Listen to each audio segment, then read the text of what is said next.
Thank you so much for joining us on the Moms Village Show. My name is Janet Mbogwa. I'm super happy to have you with us again today. And I'm Isis Nyong'o, founder of Moms Village, and always happy to be here on our next episode of the show. I know, and always happy when there's food.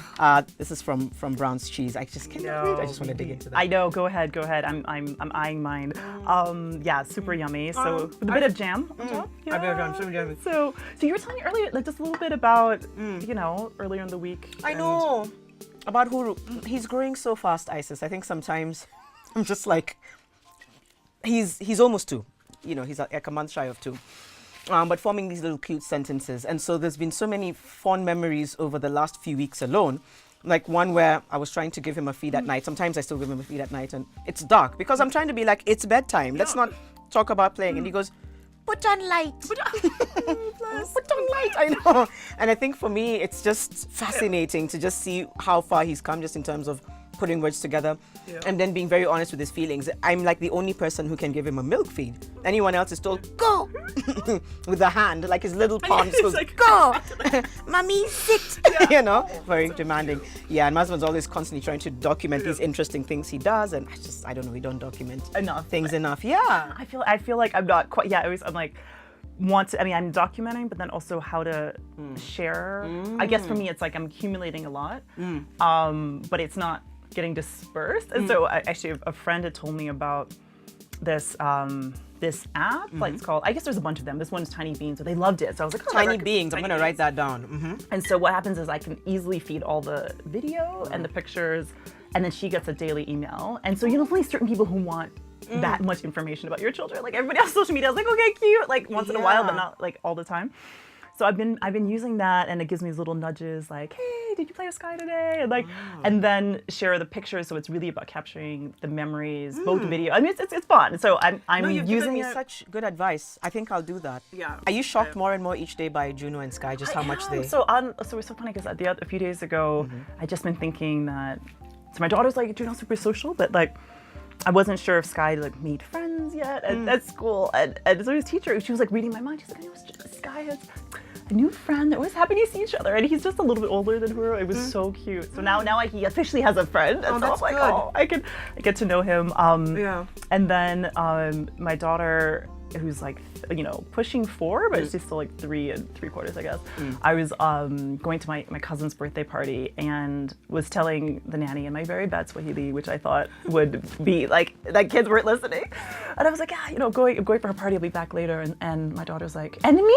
Ooh. And I was like, well, it's not really for kids. And she just burst into tears. And I was like, okay, let me at least ask her. This is like her favorite auntie, right? Yeah. And so I was, I messaged and I was like, you know what? If I hear back, there's other kids coming, we'll go. Yeah. She was like, okay. 10 minutes later, she's like, have you heard back? And I was like, okay, let me check my messages. And then sure enough, other people were taking their kids. So we did go. Yeah. And they had such a blast. And then my cousin was like, how could you think of not bringing her? I know. You were like, I just wanted to be, she burst out crying. Yeah, she just wanted to spend time with it's her birthday. And so we just seeing that she could negotiate, also to help. That's the word, negotiate. Like, Huru will wake me up at night and say, mommy, change, which is change my diaper. His diaper's fine, but he's like, no, change. He just wants to hang out and have fun, so it's so crazy. Speaking of which, I've just remembered I need to buy him diapers.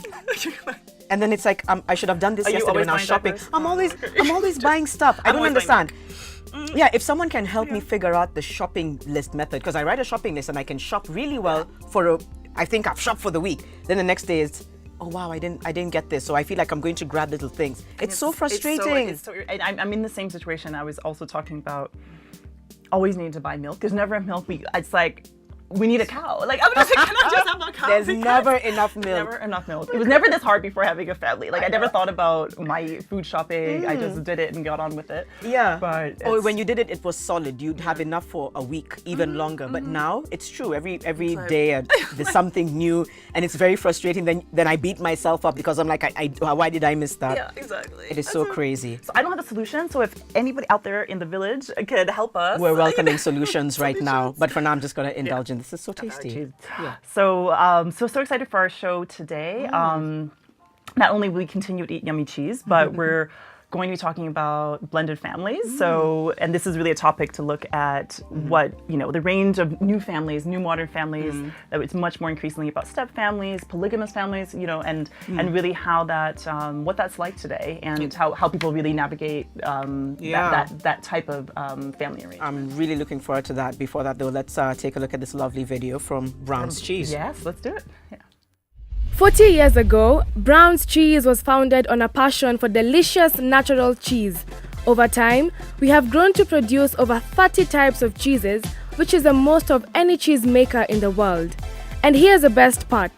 Being a local company, our farm, located in the serene area of Tigoni, is open for tours, where our visitors enjoy lunch, cheese pairing, and a host of other activities. Brown's as a brand has really expanded from just cheese making. We also have ice cream in production, also jams and chutneys that help long pair well with your cheese. Partnership between Mama Rocks and Brown's Cheese started about a year and a half ago. They had come for lunch with a group of friends and they liked the products. And Mama Rocks was looking for the perfect cheese for the perfect burger. We started out together. We've been working together to today. We also introduced our other products to them, which is the ice cream. We're also doing our cones to them. And so far, so good. The cone is nice. Feel free to reach out to book a spot. Brings back good memories. I've done the tour. I need to do the tour. I really need to do that tour. Just indulge in cheese all day. No, it's dairy products. It's really amazing. And also just picking up that they're the company with the most variety of cheese in the world. I didn't know that. Yes. That is, but just delightful in eating the cheese. Your eyes are twinkling at the memory. I know. Totally have to do it again. So I just want to welcome both of you, Zena and Wendy, to the show. The Karibu Sano, we're excited for the conversation on blended families. Yeah, absolutely. Thank you for coming. And I think we'd love to start off by just understanding what a blended family is. And I know, Wendy, you're an expert in that field. So maybe you could tell us a little bit more about what is a blended family. Well, blended families are basically families where you have children. One of the partners is coming in with children from a previous relationship. So maybe they were a single parent before and now you're married, or divorced, separated, and now you're with someone else and you have those kids from that previous relationship. So basically that's it. And then now you have the add-ons. Sometimes it could be one person coming in with the children. Sometimes it's both. And then now you'll have your own children. So it's kind of like a yours, mine, ours situation. And is it that's step family, polygamous families? What are the differences? Step family is the same as a blended family, just a different terminology. Polygamous is basically one man, different wives. Yeah. Okay. And I know you've had your own experience. We'll hear from Zena as well. But for you, what has it been like being in a blended family? What was that experience like for you? What is it like for you right now? Right now, it's pretty good. Okay. But I wouldn't say it was always. It wasn't always like that. I had this rosy dream that I'd meet the kids and we'll be one big happy family, and then I did meet the kids, and they didn't take on to me as immediately as I thought they would. So it took a long time. I've been at it now for like almost 6 years now. Okay. So it takes time to build that relationship, to build a bond, to get to know each other better, find your footing, where do you fit in this whole picture. So it's taken a while. Okay. Yeah. What about for you, Zena? Similar? Well, for me, for many people, they say that a blended family is like a new normal, but for me, that was always my normal. I grew up with a stepdad, and I also have a stepmom. So going into it, I didn't think there was anything different, and I had to wait for everybody else around me to adjust, and I think that was challenging because I knew it was possible, but everybody has their fears and their apprehensions, but once you get it, like Wendy said, it takes some time, but once you get it, it's an amazing experience. Yeah. And saying that, what are some of the misconceptions around blended families that you want to maybe just correct here and now? What are some of the myths and that you hear either thrown around or that you experience, maybe just people speaking falsely? I think people are curious, like in my case, my husband is Italian, so obviously I was not the mother of the kids, but I'm always there. So people, like, I had a friend ask me, "Do you think they think you're the maid?" And that was my own friend. So I was like, So and I think, like, it's you have to remember that you're a family. Your family is the unit there, and like, people will have their questions, and like to have an open mind about everything. Yeah, because people are just trying to figure it out. So just have an open mind to what questions will come in. Yeah. But what about, like, stigma? I mean, like, conceptions, misconceptions, but also the stigma, like, how much of a stigma is there right now? Well, the biggest one, I would say, is this whole connotation. When you say step, it has like an evil connotation. Immediately you start thinking she's mistreating the children. Cinderella. Like Cinderella. And Exactly. So there's that whole thing. And I think that's what for a long time has made women not be able to come out and say, okay, I'm a stepmom, I'm taking care of kids, just openly talk about it. Yeah, I think that's one of the biggest ones. The other one is that I think that, and it's the same thing I had, that that everything is gonna be fine and rosy and we'll be one big happy family. I think that's a big one, because then you get in and you're like, whoa, this is not what I expected, and it's an emotional roller coaster, and you go through so much. From it changes the dynamic between you and your partner, changes dynamics between you and your family. I mean, just the traditional family as you know it. It's like a step family is like your normal family, but on steroids. All the things that affect a normal family are like multiplied in a blended family setting. Okay. I mean, I don't think you can know everything before you get into it. You can get a lot of advice, but when you're in it, that's when you realize, like, all the challenges that come towards you. But if you remember the reasons why you got in, and also, it is a big sacrifice. I say, like, being a step parent sometimes is a thankless task. If you're, especially having kids of my own now, you get that unconditional love from your own children, but you're putting all this energy and time into this new family and new kids, and maybe they might not like you, and that's their prerogative, and you might not be able to, like, get the immediate rewards that having your own kids might give you, but it's actually it's a journey of its own, and you can get some other really great rewards out of it. Yeah. Oh, wow. Okay, that's powerful. It's interesting you say that, because I always tell the ladies who come to me for help that being a stepmom or being a step parent is one of those things that your kids will only realize how much you sacrificed, or how much you did for them and supported them when they get their own kids. That's the only time they will really be able to figure it out and say, okay, I think she really went over and above what. But in the meantime, again, it can be frustrating, because you put your heart and soul into it, and you might not necessarily get the appreciation that you think you deserve from it. It doesn't automatically. It doesn't automatically come. Okay. I know you must have, you touched on it a little, but you mentioned challenges. What are some of the challenges, going into, what are some of the things that maybe you would feel need to be considered before someone says, this is the step I want to take? Well, I think, getting married has its challenges anyway, and those challenges are, like, doubled in a step family because there are extra people involved. So one of them is finances, and a lot of, challenges that married people, especially newly married people, face is, like, how to blend your money, and blending your money with other people, other kids, another family. Maybe there was a legal arrangement before, maybe there wasn't, and you have to, like, kind of take a step back and be like, this is for the greater good of my family. And another one is time. You spend a lot of time, trying to sort things out, trying to make everybody comfortable, and that might take away from, like, the new romance of a relationship and things like that. No honeymoon. Yeah, exactly. Is that for real? There's, like, no honeymoon. No, yeah, maybe. It's delayed honeymoon, maybe. It's sort of delayed, and I think you need, especially if you're not coming in with kids.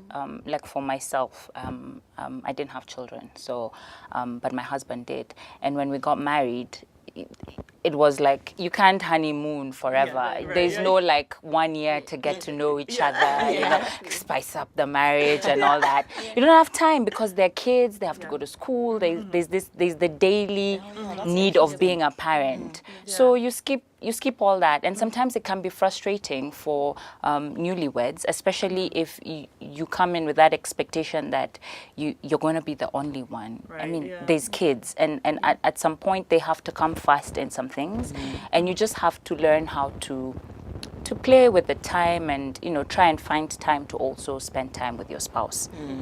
So the same way, like I said, it's like normal biological setting but on steroids. The same way you struggle when you get kids and you're trying to balance that whole relationship and couple part of your marriage versus the children. It's the same thing with the blended family.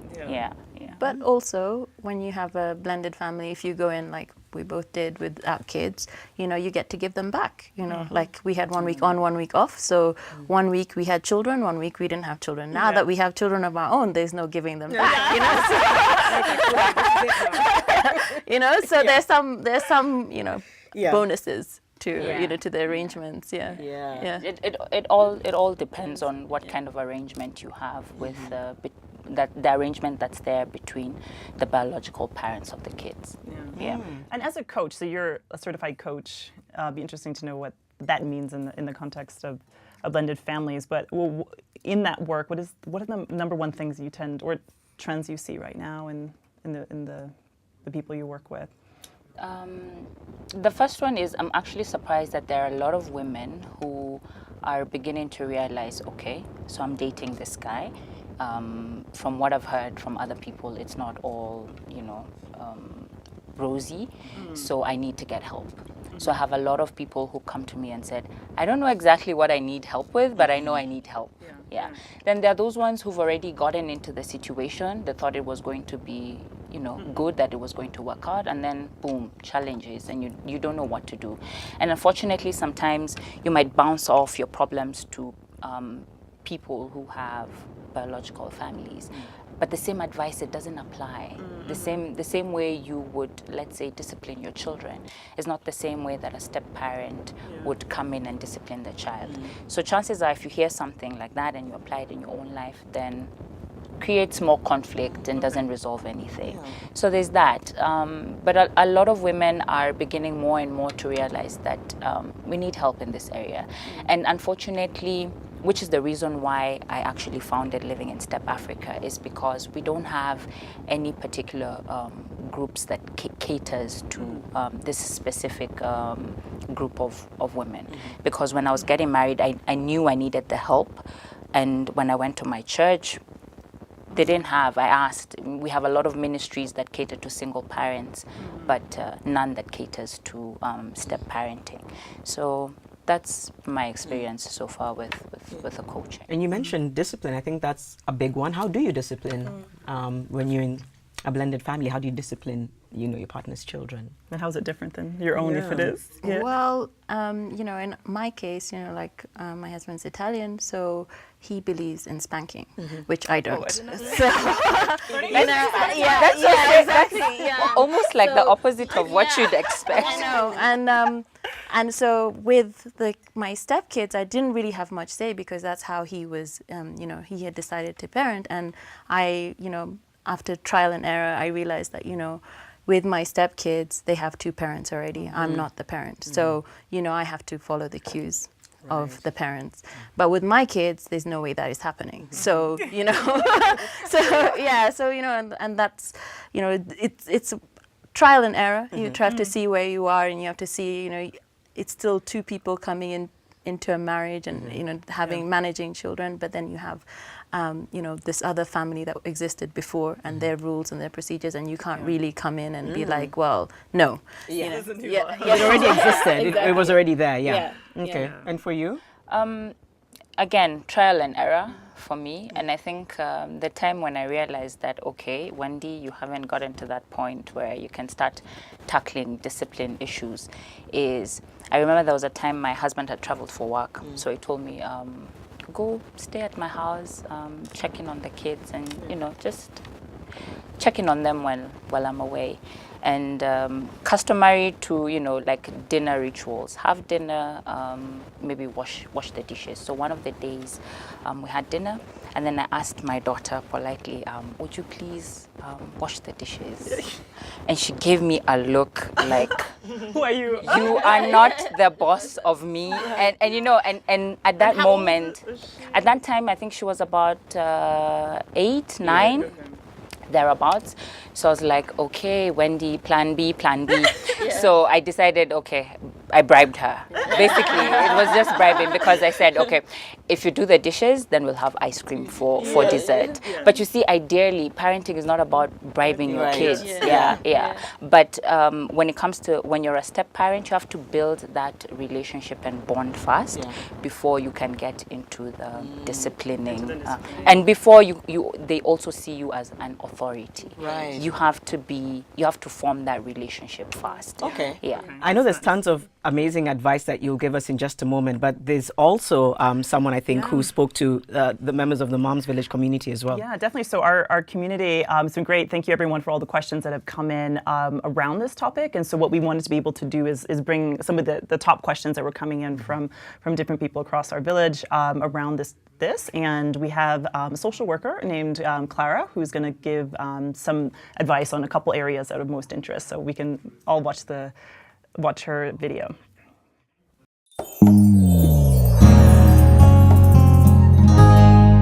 With relationships changing their course every day in modern society, you find that there are a lot of couples dating and you both have children from outside of your relationship. So the question is, exactly how do you go about blending children from your two different relationships? It's actually not that difficult. I would say do play dates for about 3 to 4 months, get them to really play together and understand that they might be spending a lot of time together. Though before you do this, it's really important for you and your partner to first discuss whether you are going to take your relationship to the next level, because if not, then it really doesn't make any sense as to why you would be introducing the children together. At what age should you do this? The age is actually really irrelevant. If you've got a 2-year-old, he has a 3-year-old, you can actually do it as soon as you get time to take them out on a ice cream sundae. Have them play with each other. Have them understand that this is my new friend who might be along for a longer time. Though the best time again to introduce the blended families together is just really when you see the kids are getting really comfortable with each other. The other question, of course, is what exactly do you do when they start fighting and you realize, oh my, I don't think I like you? When this happens, it would be very much the case as you would if they were both your own children. What would you do? You would have a lot of bonding activities together. You would have them talk things out in your presence. You would basically do everything creatively and try and make them understand that it is okay to have differences every now and then, but that it's really important for them to get along because you are now this new, beautiful, blended family. With teenagers, it's a little bit different. I would definitely say don't be passive about it and do not ignore it. I would say approach it head on. Go out for dinner or brunch with them and ask them, what exactly is happening between the two of you? Can we hash this out? Can we talk about this? Having a more straightforward manner works if the child is older because your child is actually a young adult during their teenage years. And instead of ignoring it and being creative about it, which might actually insult their intelligence, it makes more sense to be a little bit more direct about it. If the child is older, you might want to introduce the idea to them. Go out for lunch or go out for a walk. Go do something. And while you're doing this activity, bring it up to the child and say, you know what? I've been thinking that our relationship is going really well. How would you feel if I adopted you? And you might be surprised. They might be really excited about it. Obviously, the main determining factor is how close you are to the child, because if you're only doing it because you feel as though you need an authority to parent them, then I would advise against it. Yeah,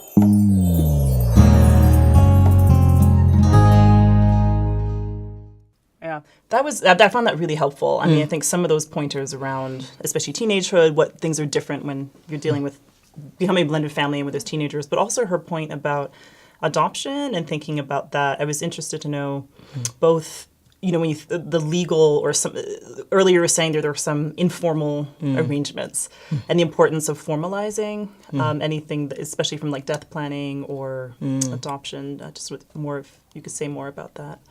I think definitely it's important to do some planning, and unfortunately as Africans, man, when you start talking about death and people start thinking like you're inviting it to come, and people shy away. I mean, generally even like writing wills, who's going to take care of your children when you pass on, such things, it's not as a country, our culture doesn't really embrace such ideas. But I think it's definitely something worth considering, because these are your kids. Come on. You need them to be taken care of when you're not there. And it's more complicated in the blended family. It's definitely more complicated because they're, so to speak, outsiders, who in this case would be like the step-parents. So it's definitely something to consider. I'm not necessarily a legal expert, but if it's something that you're considering and you want to formalize, then it's definitely worth taking it up with a family lawyer and just bouncing off your ideas from there. Yeah, we should definitely not undermine, because then you leave something such a messy situation and so much lack of clarity. Yeah. And you're right, there is this whole thing for even the writing of the will. We just don't embrace that, and I think that's something people need to really take seriously. There's women, moms, or maybe they're not moms, or they're considering being in this blended family. Maybe they've met someone and they feel like they're special enough to spend the rest of their lives with, but they come with a family and they're just a little bit apprehensive and they're unsure. What would you want to say to someone like that? Is there any way to prepare?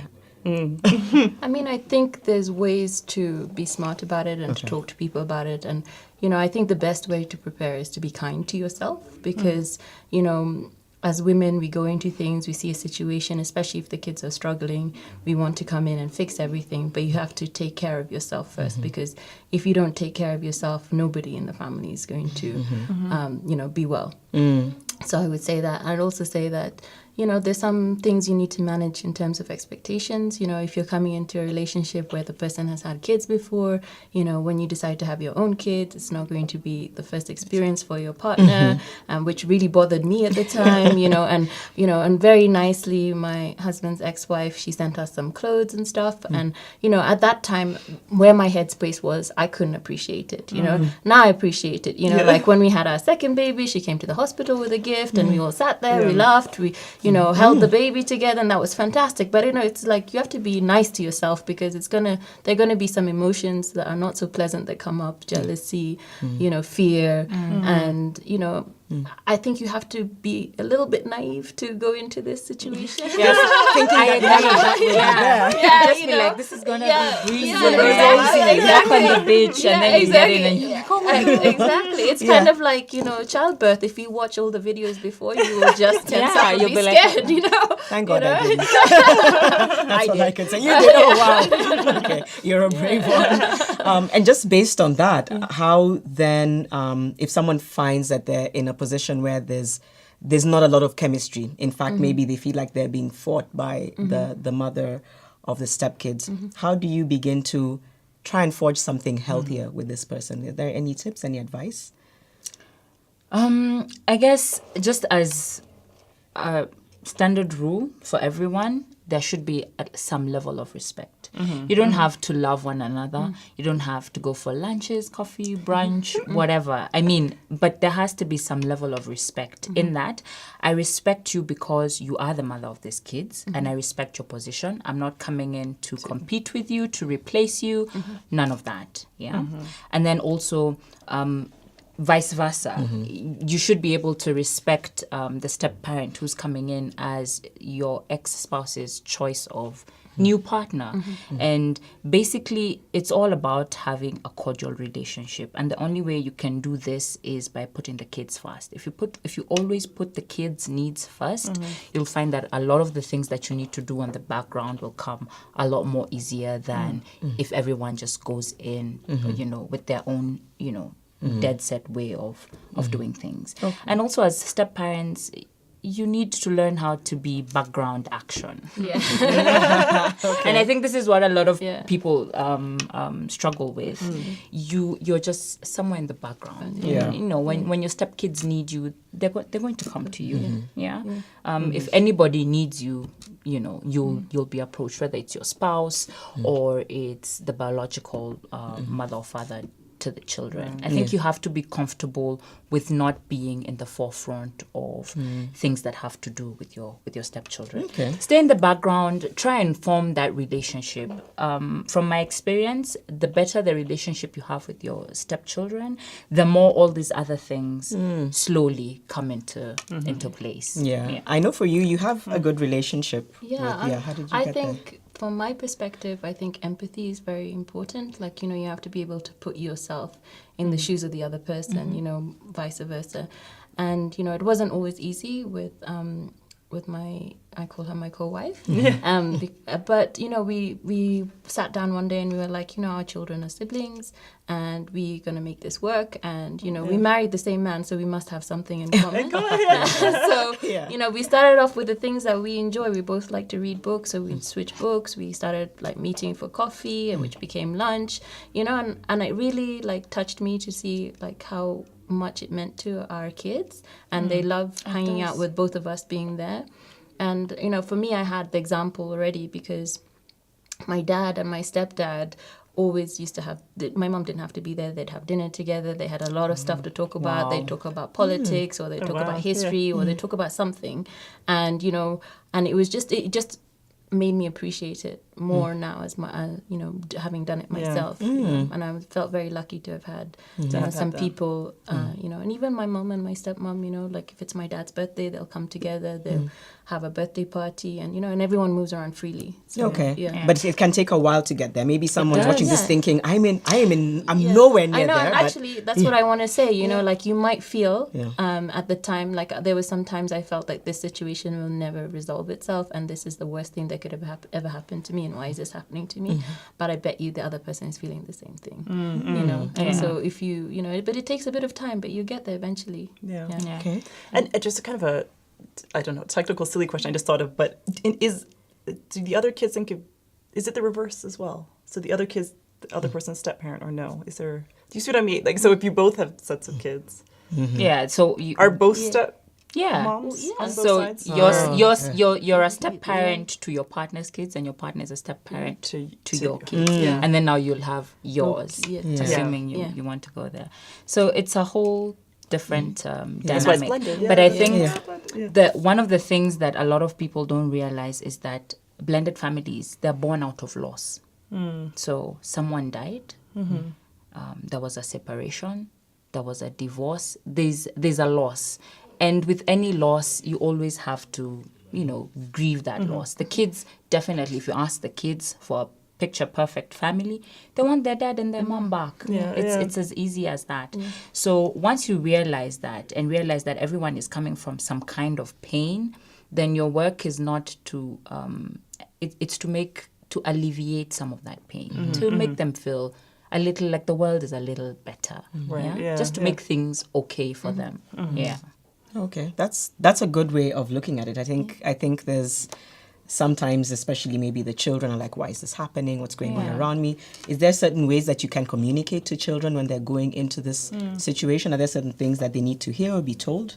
I think first you have to, not take it personally yourself, because it can sting. Like if, you're spending all this time with these kids and then they tell you that, the ideal would be their mom and their dad, and that's very normal.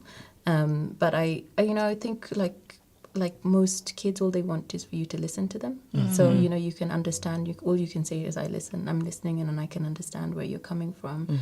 And, you know, and it's a shame that happened, but, you know, we've got this beautiful family now. Let's, you know, enjoy this and enjoy what we have rather than thinking about what we've lost. And then some people, because you both also now have children of your own with your partners, some people might fear, like, is that going to cause a rift with the other children? Will I love this child more? What's that balance like? Well, it's definitely not the same. I used to tell the ladies in my office, you know, because there's this whole thing of I will love them like they're mine. It's not the same. And now that I have my own child, I know the kind of love and bond there is between a mother and their child. And as much as I love my kids, my other kids, it's not the same. Not the same. Yeah. For me, my stepkids they're older, so 17 and 14. So they're in this stage in life where they are almost disassociating from the family and trying to gain their own identity. So the struggle is not as much with my little one coming in. So they help. You know, they're like sort of like mini parents, so to speak, because there's such a huge age difference. But where you have a new baby coming in, and the other kids are still young. They still need that day-to-day tender love and care from their parents. It's important for you to be aware that you might be showing some, not necessarily favoritism, but it's a different love, and the kids can pick up on it. So it's just a matter of being aware of that, and, you know, trying to level the playing field for everyone. Okay.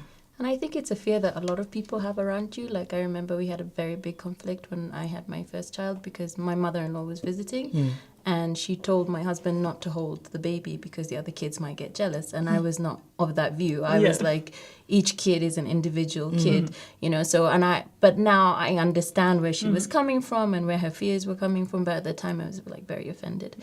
But, you know, being the same doesn't mean it's special, you know. Like, I love all my kids differently, the stepkids differently, each child differently. I don't think you love each child in the same way. And I just stress to them that, you know, you're all individuals, and like, there's an only girl, there's the oldest boy, there's the youngest boy, there's these two that came from me, there's these two that came from the other mom, you know. So there's something that differentiates everybody, and you know, and everyone has to work on their own personal character and each relationship with every child. And I'm like deeply, deeply, deeply grateful for my stepkids because they've taught me a lot about myself, and just also them having the trust in loving me, you know, that's been really wonderful. Oh, that's special. And what about the family and the community?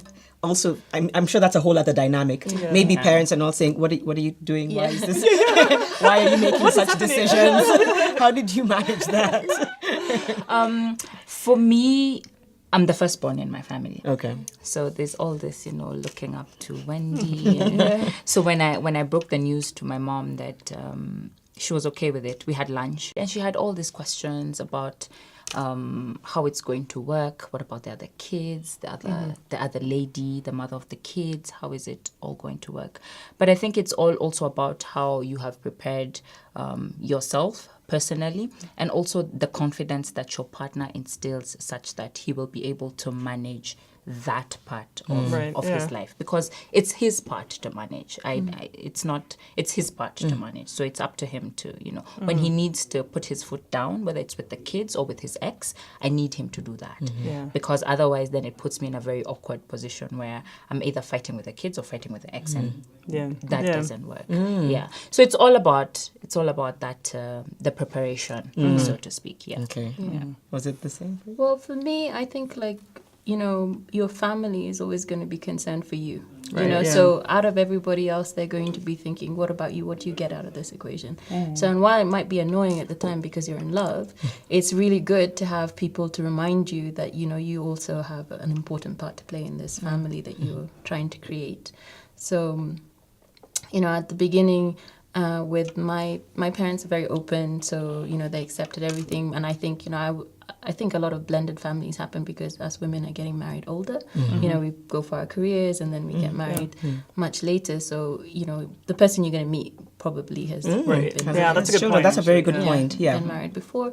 So, and there'll just be a lot of people with a lot of opinions, and, you take them with a grain of salt, and, you follow what you think is right for you, and you'll make some mistakes, but hopefully everything will correct its course. Hopefully everything will. I think it's also good to look at it from the other side, that you're also the one coming in, and everyone is also vetting you. That Right. will she be able to take care of the kids? Will she be able to handle? Yeah. And actually, a really annoying thing for me, before I had children, people would tell me, "Oh, well, you don't understand because you don't have kids." So if I wanted to say, "Okay, I think the kids should do this," or "I think this should happen," they'd be like, "Well, you don't have kids of your own," So that's also very tough if you're coming in as a single to with somebody who already has children. I feel like we could talk about this For all day. I know. I know. Yeah. We sadly have to come to a close, but I just, just so many good, pieces of advice. I don't know if there's any final closing thought before we wrap up that you want to be sure. I think that, anybody deciding to go into a blended family or in a blended family, I think you should remember why you went into it in the first place, and that there's just a lot more to love. It's not that you're different. It's just that you have all these other people who will love you and who will be part of your family. Yeah. There's no shortage of love. There's no shortage of love. There's more. There's more of there's it. more. And speaking of no shortage of love, Mom's Village has a lot of love for our audience. So we have, before we fully close, we have the Watch to Win segment. And today, actually, we have awesome things from both of you for the Watch to Win. So Wendy is giving away a free coaching session. So anybody who might be in the midst of struggling with this, you would actually, possibly get a chance to have a free coaching session with her. And Zena is an amazing entrepreneur as well, which we did not talk about at this show, but owns a spinning Zen Cycle spinning studio, and is giving away free passes to that. So that's super fun. And Brown's Cheese is also giving away an amazing goodie bag. So be That's sure a to lot of winning. I know, that's a lot of love. Yeah, That is a lot of love. Yeah, a lot of winning, lots of love. So stick around for the Watch to Win. And just, thank you, Janet, and want to thank all of you. And I know we're completely out of time, but I just want to applaud you women, you're working and careers and still managing to balance families. Okay, as if I'm not one, but I'm looking at all of you just thinking, there's a lot to celebrate. And I think we need more women to see women who do that and say, oh, okay, it doesn't mean my life has to end or I have to completely stop being who I am. It just means that there's seasons to everything I do. Right, so I thought I'd give a little shout out. So thank you for your inspiration. And thank you for watching the Moms Village show, everyone. Bye. Yes, bye. Thank you.